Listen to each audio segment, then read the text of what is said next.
Muy bien, muy buenas tardes a todos, a todas. Esperamos que estén muy bien. De parte de la Pontificia Universidad Católica de Valparaíso, en particular de la Escuela de Ingeniería en Construcción, les damos la más cordial bienvenida a una nueva charla de nuestro ciclo webinar sobre el tema de la madera en estructuras de puente, Estados Unidos, Chile. Primero, antes que todo, comentarles que, como es costumbre en estos webinars online, agradecemos que puedan mantener sus micrófonos apagados y también así, en lo posible, sus cámaras para mejorar la transmisión de datos. En esta oportunidad tenemos el privilegio de contar con uno de los grandes expertos en el área de el tema de la madera en los Estados Unidos. Jim Wacker va a presentar para ustedes Construcción, Inspección y Mantenimiento de Puentes de Madera en Estados Unidos. Es una presentación que se va a realizar en inglés, pero para poder hacerlo transversal y accesible a cada uno de ustedes, la presentación la van a ver en traducción en español, así como también en la plataforma de chat se irá realizando un pequeño resumen de los aspectos más relevantes de esta presentación. So welcome to everyone. So this is our new presentation of the webinar of timber bridges. So we have the chance now to a very nice lecture of Jim Wacker, an engineer expert there in the United States. The presentation will be in English, but also there are non-simultaneous translation in Spanish. Bueno, a continuación quiero dejar con ustedes a Enrique Escobar, quien es consejero de SEC y quien, bueno, dará las presentaciones del caso. Enrique, por favor. Muy buenas tardes, Matías. Buenas tardes a todos nuestros participantes.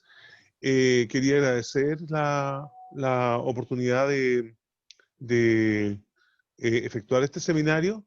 Tenemos a Jim Wacker del US Forest Service, es un ingeniero de larga trayectoria en su ámbito y tiene una enorme experiencia para compartir con nosotros en una presentación que se llama, tiene que ver con el mantenimiento y el control de calidad de los puentes a lo largo de su vida útil.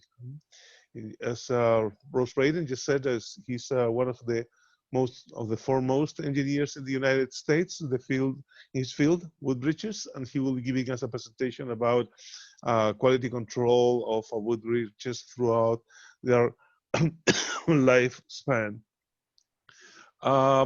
This afternoon we have a group of friends, acquaintances, and an interesting international professional community together. We have Rose Braden, the president of Self-Directed Council, who will address the audience and say a few welcome remarks. Rose? Thank you, Enrique. My name is Rose Braden. I'm the president of the Softwood Export Council, and we are a nonprofit trade association located in the United States. We partner with the U.S. Foreign Agricultural Service, and we're an association of about 20 lumber grading agencies, standards committees, and civil engineering associations. We're all working together to educate people around the world about the benefits of using wood in structural and non-structural applications. And so we've been working in Chile over the past several years, and more recently looking at educating end users about the benefits of using softwoods in timber bridge construction across the country, which we understand there's a great demand or need and demand for that. We're happy to be collaborating with PUCV in this educational outreach. And we're also happy to be working with the Foreign Agricultural Service office in Santiago. Thank you, Enrique. Oh. Thank you, Rose. Rose recién explicó que SEC es una organización sin fines de lucro, pero que tiene como objetivo difundir el conocimiento sobre el uso de la madera en el mundo. Tiene agencias de clasificación de madera, agencias de inspección de madera, una serie de organizaciones dentro de sus filas de modo tal de que es el partner perfecto para PUCB, de modo tal de poder efectuar estos programas de transferencia tecnológica que estamos desarrollando junto con la universidad. Tiare, no sé si está la señora, la gente de la Embajada de Estados Unidos, la señora Marcela Rondón, con nosotros. No la veo yo aquí en mi lista, porque la embajada iba a decir algunas palabras, pero aparentemente no se han conectado. Bueno, dejemos eso así. Without further ado, I would like to introduce our speaker, Tim Wacker from the U.S. Forest Service. He's in Wisconsin, so it's really far away from us, and somewhat far away from Oregon as well. Jim Wacker es el relator, lo estoy presentando en este minuto, es un ingeniero de gran experiencia y está en Wisconsin. Jim, please go ahead with your presentation, and it's time to remain silent while we listen to your bright lecture. Thank you. Okay. Thank you. Share screen.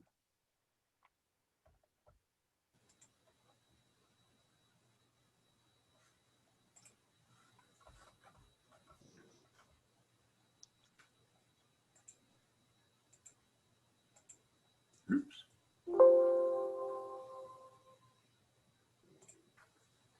How does that look? Does that look okay?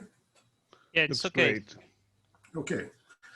Well, thank you very much for the invitation to join everyone today. And I'm very happy to share information about timber bridges in the USA from the construction, inspection, and maintenance point of view. My perspective comes from the research side of things, so I'm not really actively designing or constructing bridges, but we study them in the laboratory and in the field as well. So that's the perspective which I'm going to try to share with you today. The first thing I wanted to do was just give a little profile about timber bridges in the United States, since you guys are mostly from South America. If you look at our national bridge inventory, we have about 600,000 bridges in the United States. About 10% of them are timber when you consider those bridges that are all timber superstructures and those that are timber decks resting on steel girders. So it's a sizable amount of bridges that remain. Their span is between 6 and 18 meters, so short to medium span, mostly in the rural area, but sometimes they're in urban areas as well. I'm not sure how many are familiar, but the new system in timber bridges for the last 25 years is a stress laminated bridge, and we have about 650 of those types of bridges, and we'll take a look at that real close in the presentation. We build both out of softwood and hardwood species. A big emphasis of our national program was hardwood species back in the 1990s. The majority of these bridges are quite old, between 40 and 75 years old. To show you where they're located, this is just a distribution map showing those states that have any timber bridges more than 500. And you can see that through the, I'm not sure if you can see the pointer, but through the center of the country, north to south, is the Mississippi River Valley. It kind of borders Wisconsin, and so that's where the red and the blue states are, and that's where most of our timber bridges are. I'm not sure why, probably the terrain for short span crossings and the timing. As we built our transportation system, timber was readily available in that area, and so that's where most of the timber bridges are in the country. I talked about many of them being between 40 and 75 years old. Here's an example of some older sawn trestle type timber bridges. These would be sawn lumber girders with a transverse nail laminated deck. And we've studied them for the last handful of years. They're located on one of our famous highways that was built about 100 years ago. It's the Route 66 corridor, or historic route now. It goes from Chicago to Los Angeles, and there remains about 150 of these types of bridges still in service in the state of California, Southern California, in the desert. So we're looking very closely at how to restore those and protect them. In addition, another example of one of the older bridges from the 1930s is a larger scale timber concrete composite bridge in the Portland area. This is built in 1934. It's quite tall, about 30 meters in height. And you can see the underside view there showing the timber and the concrete. And they did some very innovative things at the time, using built-up I-beams as the columns and the timber concrete. This was a solution back in the 1930s that was addressing the problems of the time, which is the Great Depression we had, made the price of steel very expensive. And then as we got towards World War II, steel became very scarce because of the war effort. So many of the engineers used these two materials quite nicely to build bridges like this, just as an example of what's in our inventory. Shifting to construction practices now. Here's an example of a bridge, 3-span continuous, where glue laminated beams are being placed. The beams are about 32 meters in length. It's not too far from Madison here, only about 1 hour away. It was built about 25 years ago. But it shows the span capability. This is actually a stress laminated bridge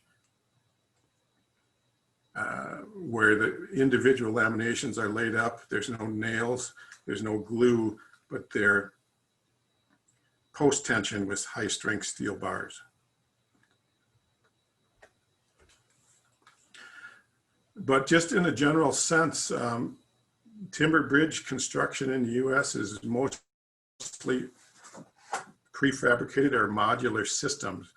So deck panels are assembled in a fabrication plant with good quality control. On the upper right, you can see an example of a sawn lumber panel that is longitudinally orientated, being placed. On the bottom left, you can see a picture of transverse deck panels. These are glue laminated southern pine panels being placed on steel girders. And you might see those smaller scale timber members in between the steel girders. Those are longitudinal distributor beams. The reason we do this prefabrication is to accelerate the construction, minimize the traffic disruption, and of course, one of the guiding principles we have throughout. A little bit closer look. Excuse me one second.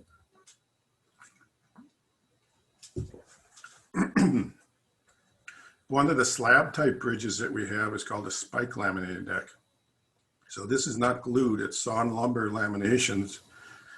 And these 4 pictures kind of show the assembly process in the fabrication plant of a repetitive spike or a very large nail being hand placed into the laminations and then pressed in with a hydraulic system. and they're prefabricated into 4 or 6 foot, I guess, about 1.2 or 1.5 meters width panels. And then they have a special joint to interconnect the panels, which you can see in the lower right photograph. Just to show you the type of prefabrication that would involve with a sawn lumber bridge. And then glue laminated girder superstructures are probably the most popular or the most common bridge built in the last 30 or 40 years in the US. These are pretty simple to erect. They're longitudinal girders. You can see in number 2 and number 3, you can see how it's interconnected with through bolts through the deck panels. And then on number 4, you can see the panels all assembled. These are transverse deck panels again. And in photo 3, you can see the longitudinal stiffener beams that I talked about before.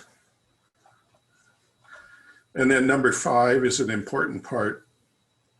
We use crash-tested rail systems in the United States, and this is an example of one that is a curbless system, and you can see how it's interconnected into a relatively thin deck panel with the steel hardware.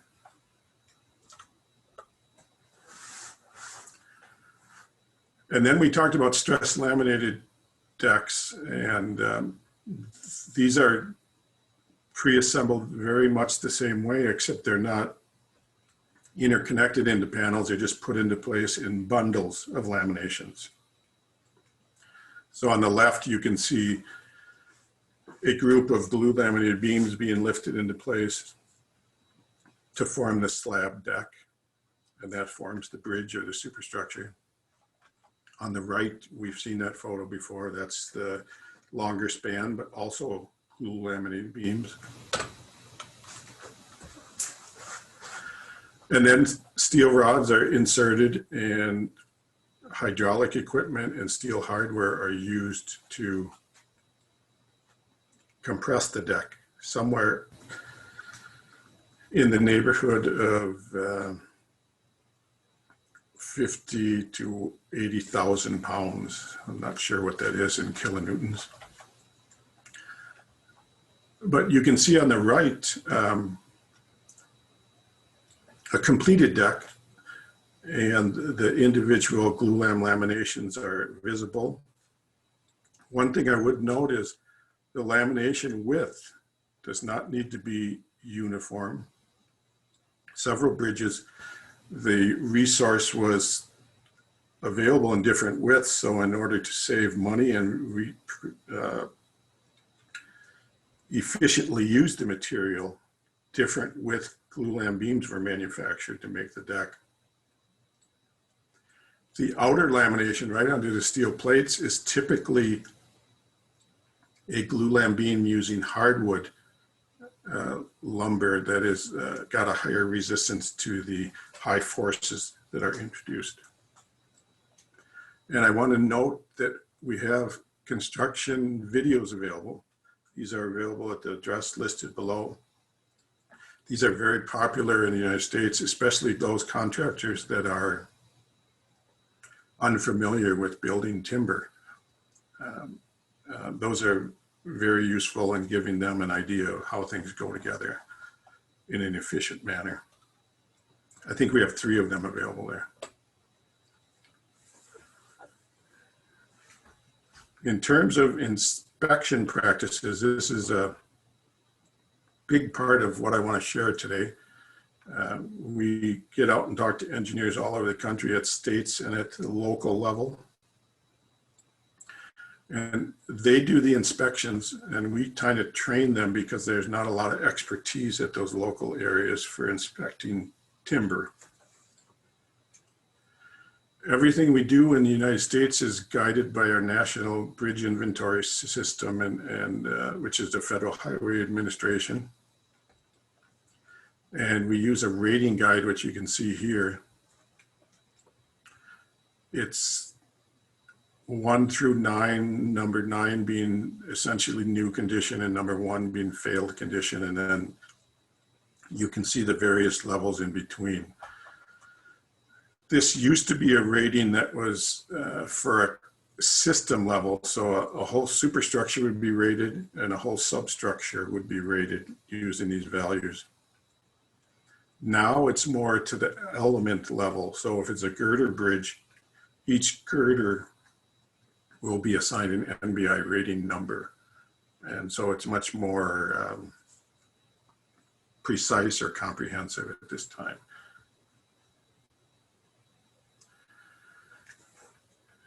In terms of damage and deterioration for timber bridges, there's lots of things that can be problematic. You can see a long list of things here. The drying defects are important, and that's something to have in control at installation. Most of what we focus on is detecting decay fungi and damage and moisture. And so that's what I'm going to talk about in the next part of the presentation here, whether it's excessive moisture or moisture movements in the bridge members.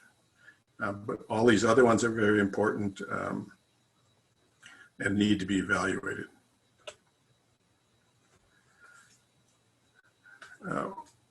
One of the common problems we have, this is the sawn lumber girder bridge in the photo, is moisture accumulation near the end of the bridge. And this is looking at an abutment.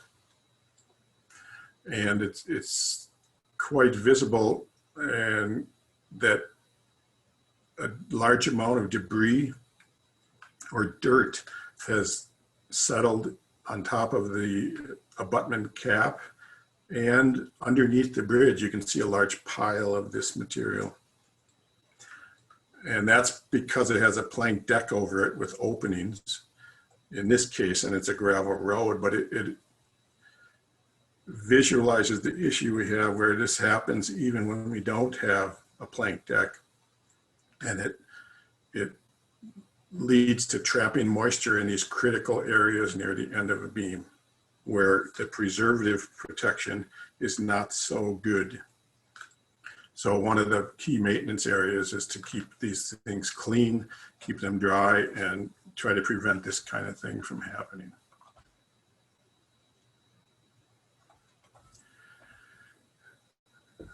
For our inspection protocol, we use a combination of techniques that include visual and physical inspection, include stress wave timing, which is an acoustic-based technique or a sound-based technique. And then we use resistance micro drilling, and I'll describe each of those. But our main emphasis, again, is inspector safety.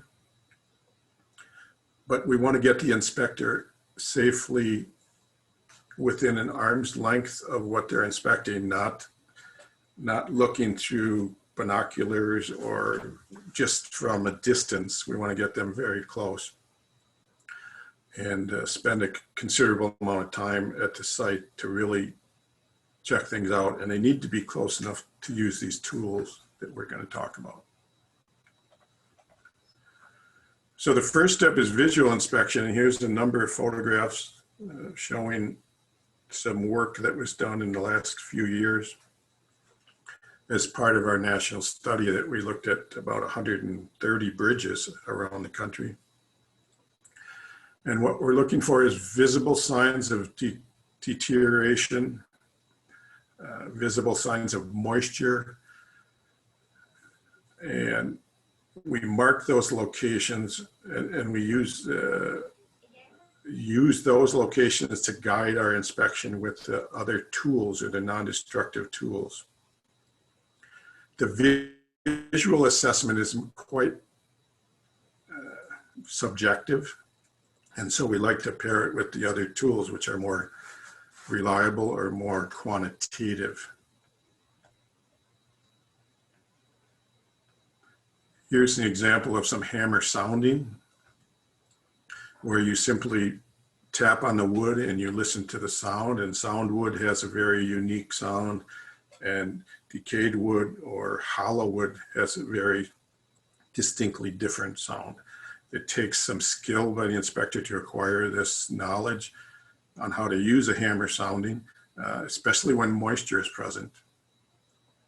We also have the moisture meter on the right photos, which are a series of 76 millimeter long Teflon coated probe pins that we insert anywhere from 25, 50, or 76 inches into the members and determine what the moisture content is using electrical resistance type relationship. The second tool that would come in after we've identified those locations with potential decay or moisture content would be the sound or the stress wave timing. There's a variety of tools available. There's a few of them shown in the photographs here, but what's required to use these tools is access to both sides or opposing sides of a member. As you can see in the photograph, it's being held up on one side and it's being tapped with a hammer on the other side to induce the sound wave. The one that we use more frequently has got the nail spikes already attached to the transducers on the right, and you simply can insert it and tap on it a few times and you get your reading. These devices are very useful in determining to measuring the change in sound travel between through a member, referencing it to sound wood and then decayed wood. It's very sensitive. The problem is it's very localized. So in order to get a big picture of what's going on, you have to do a number of these tests in a repetitive manner.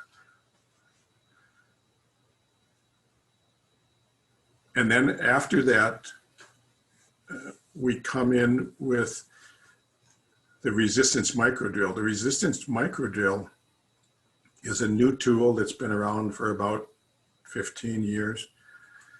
And we may have suspected interior deterioration with the visual or the hammer sounding. And we may have confirmed it with the sonic-based tool, but we don't know how big it is inside the cross-section of the member. This type of tool uses about a steel drill bit that's only about 3 millimeters at the tip, which you can see in the lower left. And it's about 1.5 millimeters on the shaft diameter. So it makes a very small hole, and it produces what they call a relative resistance map, which you can see on the graph on the bottom. And it tells you if there was deterioration inside, how big it is, and if there isn't, how much sound wood you have inside there. It's a very useful tool, and it works well with the other techniques that I've described. There's also electronic versions that record things in a plot similar to what you see here in the green graph. It's the peaks and valleys of this. You can see there's a pile section that's being drilled, largely radial direction, and the yellow section is the decayed area. And so when it got through that thickness in drilling, you can see the red bars top and bottom denote that decayed area quite nicely. The peaks and valleys are actually the growth rings, so it's sensitive enough to pick up the early wood and late wood when you're drilling in a radial direction or largely a radial direction. So just to give you an example of what kind of capability it has.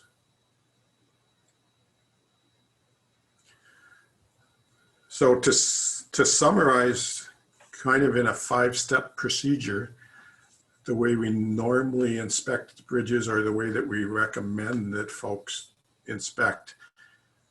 In the past, there's been an over-reliance on visual assessment only, and this has been in several states. we're trying to get folks to do it in this kind of a manner where we use visual hammer sounding. We do some moisture content measurements. And if we find an elevated moisture content, that's an area that we're suspecting for further investigation. And then we follow up with the stress wave sonic testing and the resistance drilling.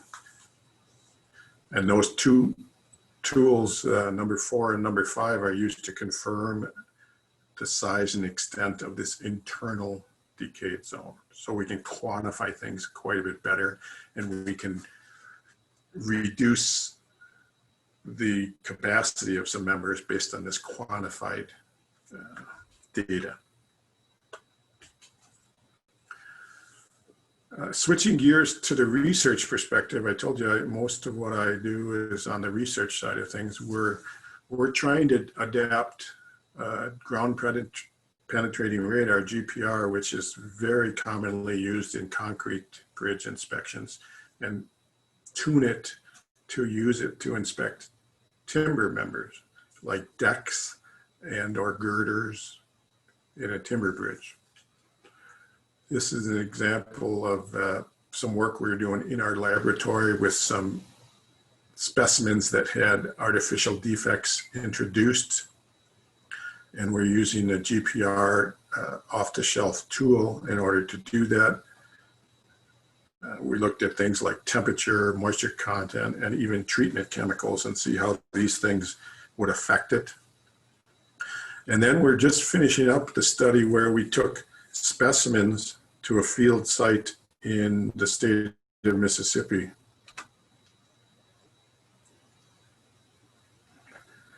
This shows you the results of the inspections from the laboratory. We have the artificial drilled holes that were concealed, so the inspectors didn't see them at all.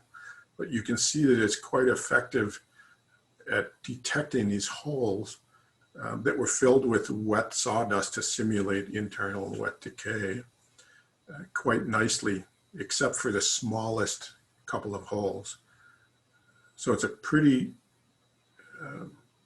significant way to find pockets of moisture and potentially decay. We're still working on ways to define it when it's not moisture we're looking for, but it's decay we're looking for. This is a picture of the test field site I told you in southern Mississippi. This is on the Gulf of Mexico, which is one of our most aggressive sites for termite activity and wood decay. So that's where we decided to put it. We inoculated them before we put them down there with brown rot decay, which is very aggressive against Douglas fir, which is what these beams are made out of. And we put about 100 specimens down there. We brought them back to the laboratory for a real close examination in groups of 12. And we're in the process of evaluating those, but it looks to be a very promising technique. The key advantage of this is it's not a point-based inspection tool. It's a scanning device. So we should be able to use the computer power to develop rapid mapping of the internal condition of these members, which is really the goal we're after here. So we can get a good idea of what's going on. Another way we're doing inspection, this is a bridge in South Dakota. It was built over 50 years ago. It's a timber concrete composite bridge. You can see the concrete deck sitting on glulam girders. It's a 3-level state highway interchange, so it's quite heavily trafficked. But it presents hazards for the inspectors and for the motorists. So we took the opportunity to test a drone inspection technique. And we have some information available. You can see the report that's out. We initially focused on getting high quality pictures, which an inspector up close would be in some kind of specialized vehicle, but now we're doing more and more things. And the secondary part of it was to keep it quite economical so that the local governments could afford it, not some kind of military grade thing that would cost thousands and thousands of dollars, but something that's really affordable. So that's how we started. And now we're developing ways to make measurements and find other types of deterioration. Here's a short video just showing you the capability of the drone to get under the bridge. This was in the preliminary part where we were just trying to get images. And then now we're trying to process those images and trying to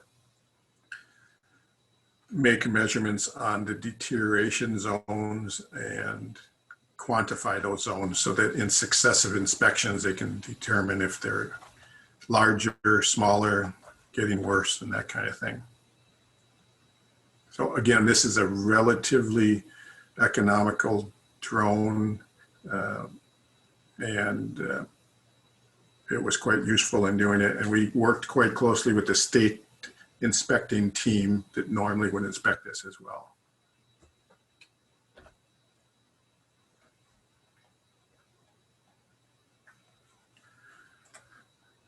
If you take inspection one step further, one of the big things that's going on in the United States is structural health monitoring.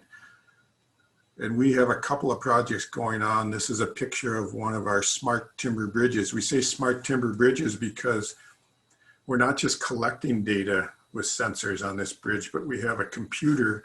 You can see two boxes, one's on a pole and one's on a wood post.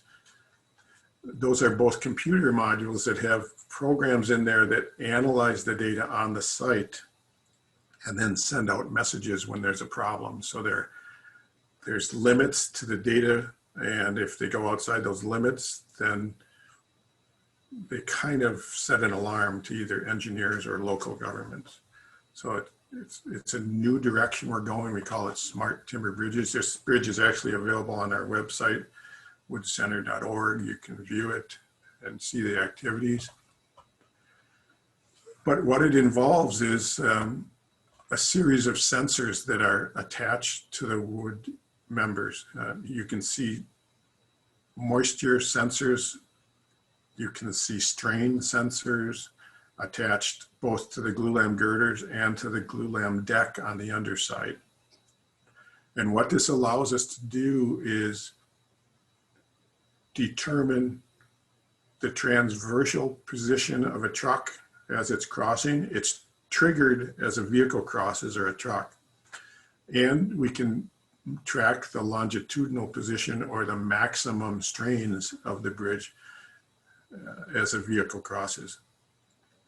We only instrumented half of the bridge to save money, and we used symmetry to analyze the whole superstructure.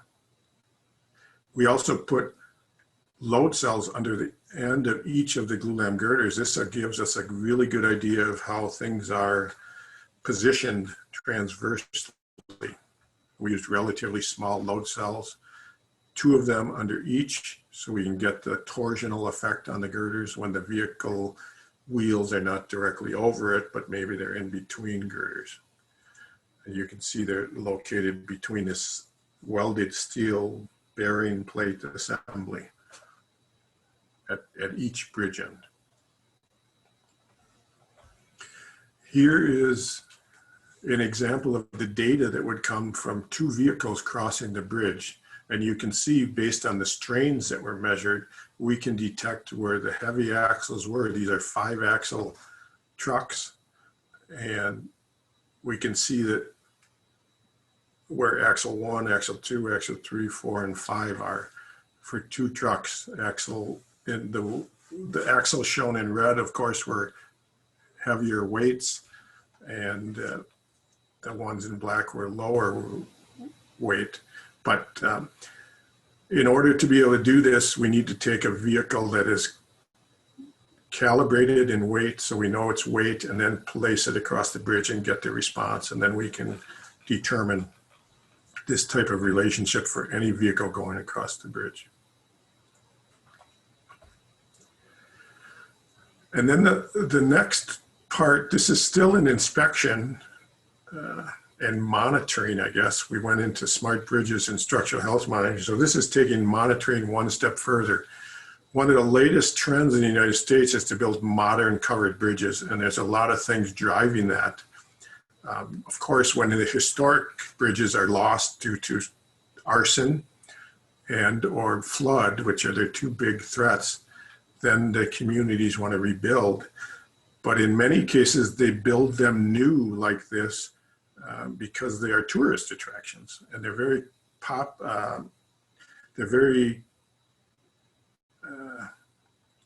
popular with local communities to build a bridge like this to have some nice setting for a bridge like this. These aren't the older style covered bridges. They have regular traffic going through it. They have speeds up to 100 kilometers per hour. Here's a bridge in the state of Ohio where it's quite large. To show it, the road through the bridge is typically paved with asphalt. And they typically meet current design load requirements. So just like a normal highway, they would have no load posting. They have fully crash tested rail systems in most cases, and they're preservative treating. Most of the historic covered bridges are not treated, of course, but these are preservative treated. And because they're doing it this way, their estimated design life to be quite significant, 150,000, or pardon me, 150 years. And so that's how they're justifying this investment, this capital investment. And when they invest this, they want to make sure that it's not lost to arson or other threats. And so there's a security system or a monitoring system attached to the bridge in most every case. There's a lot of things going on, ways to protect it. You can see some examples here of the detection category or infrared cameras. That's looking for any type of fire. If somebody goes in there and lights a cigarette, these cameras can detect it. They send a note to the local authorities. There's ways of putting fire hydrants and sprinklers in there to suppress an event of arson. And you can see the rest of them. This is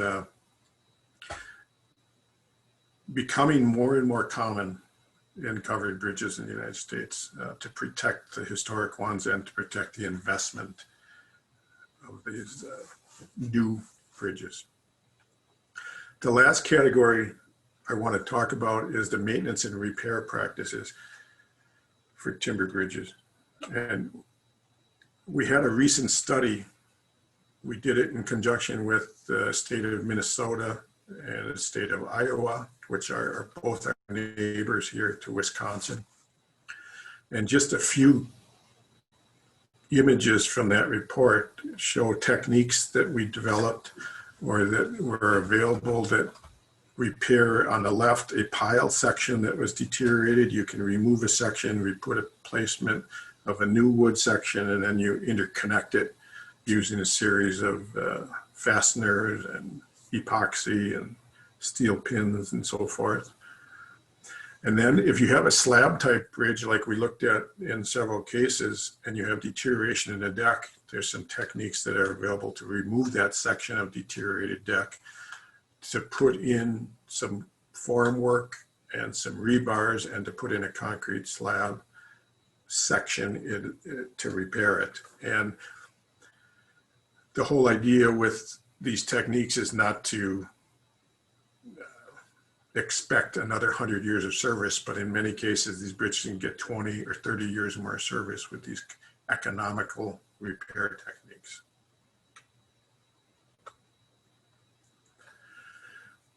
And the last slide I have here has got to do with maintenance.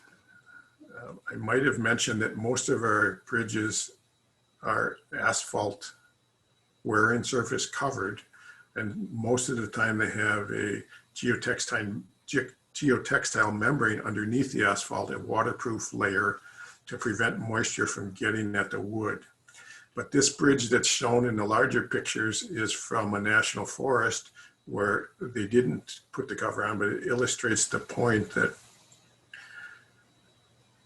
we in the United States put the asphalt on, but then when it gets to the edge of the bridge near the railing and curb section, we trap a lot of moisture there. And we trap a lot of debris, which leads to plant growth and decay. And you can see on the left, that's the situation. We arrived at the bridge, and on the right, we are cleaning up that material. So this is one of the most easy and common practices to do, is to make sure that the bridge drains effectively in a transverse direction so that the water will get off the bridge and not accumulate in those curves and scupper zones. And some of the things we're doing on newer bridges now is on the bottom photos, you can see installing flashing and drip edges that will get the water effectively off the bridge once it gets to the rail system. In some cases, we're installing rail systems that are curbless so that we don't create these moisture sinks or places where water can get trapped, but we can more effectively get either snow or water off the edge of the bridge and keep things dry. And there's a report available, just finished this year at this link site here. So lots of more details in there. And there's a couple examples of bridges that were constructed with these techniques. So with that, I want to thank you very much for your attention. Thank you, Jim. This was a really, really great presentation. We appreciate your time and your knowledge to, to share with us. So thank you, really, really, thank you so much. Mm-hmm. So we have a couple of questions from our participants. So let me start with Janice. First in Spanish with Janice Salgado. Janice pregunta. Un segundo. What is the recommended what does the micro perforation test depend on? Or from which wave pattern value is the advisable to do the micro perforation or micro drilling test? Jim. What's the question about the micro drilling tool? If depends on what, or if there a pattern value that you will say, okay, from this pattern value, I will use, or is recommended to use the micro drilling test.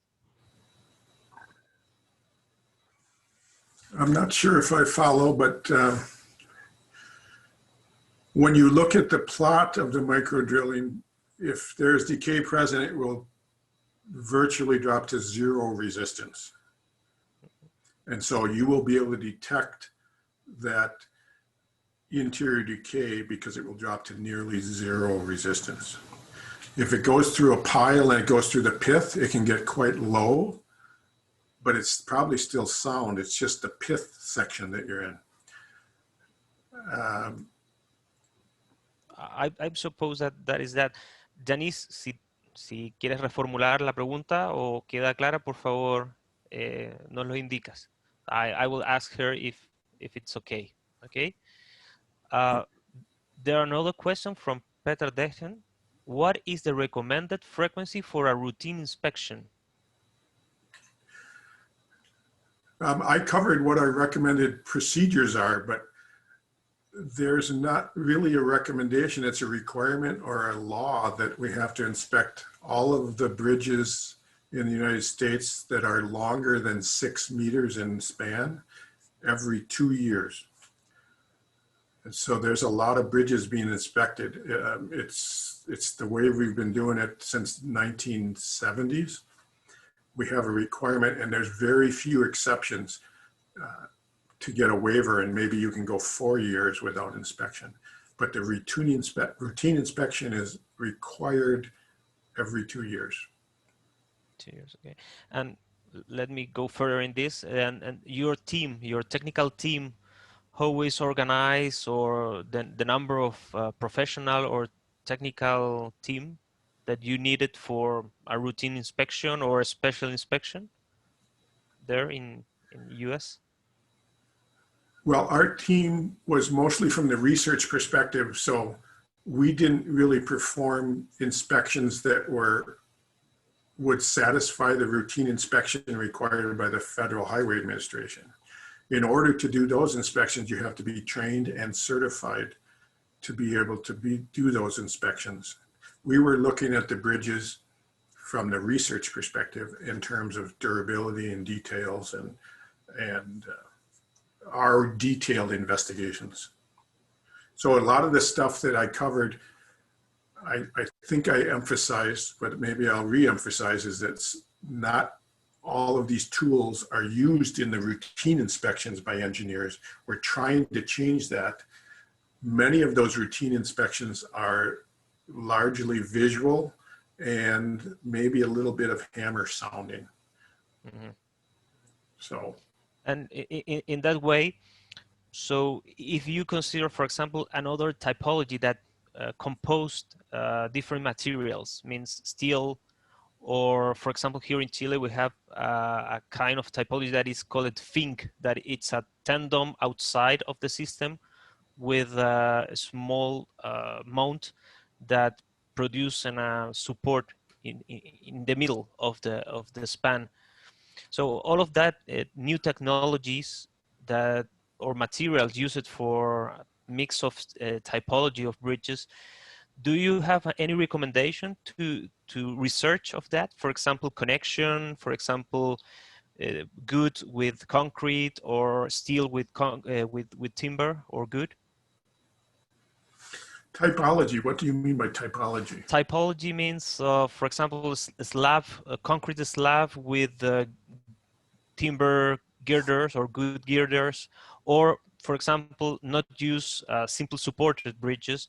Use, for example, I don't know, here in Chile we have a deck, suspension bridges with a deck using wood, you know, so.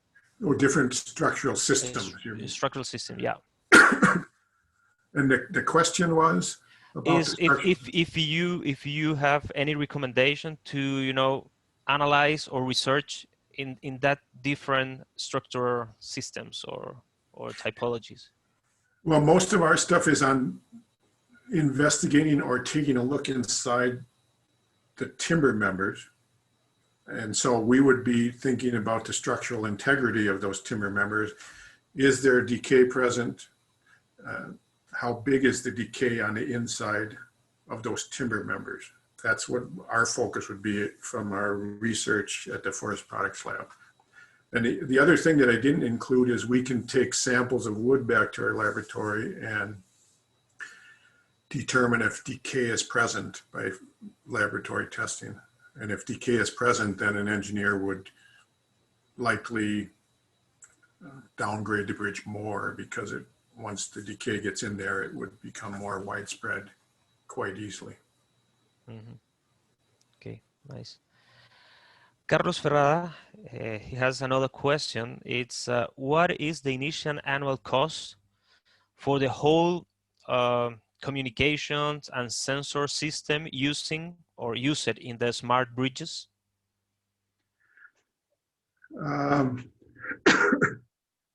I don't know if I have a number right off the top of my head, because our project involved a special abutment, which was a soil or a gravel abutment, and we put a lot of money in sensors embedded into that approach roadway or abutment.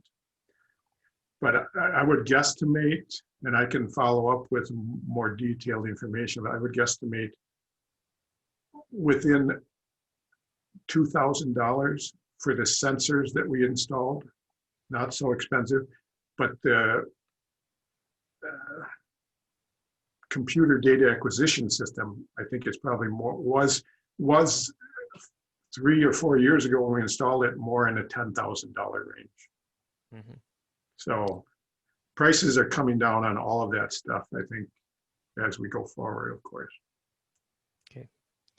Okay, Jim, thank you very, very much. I think that we don't have more questions, but okay, we appreciate your time, your knowledge. Mm-hmm. And again, gracias a todos. Ya no tenemos más consultas, así que bueno, vamos a proceder a a dar por terminado nuestro webinar. Thank you again, Jim. Muchas gracias, Jim. Okay. Antes de... ¿cómo no? Thank you, Rose y Enrique. Antes de terminar con nuestro webinar, solamente quiero recordarles las actividades que tenemos a continuación. Creo que ahí estoy compartiendo pantalla todavía. ¿Sí? Se logra ver, ¿cierto? Sí. Gracias. Bueno, nuestra próxima presentación es el próximo día lunes 28, donde hablaremos de oportunidades de investigación y desarrollo de monitoreo con el grupo que nos está colaborando y apoyando, IAPSE. Así que el próximo lunes 28 volvemos a encontrarnos.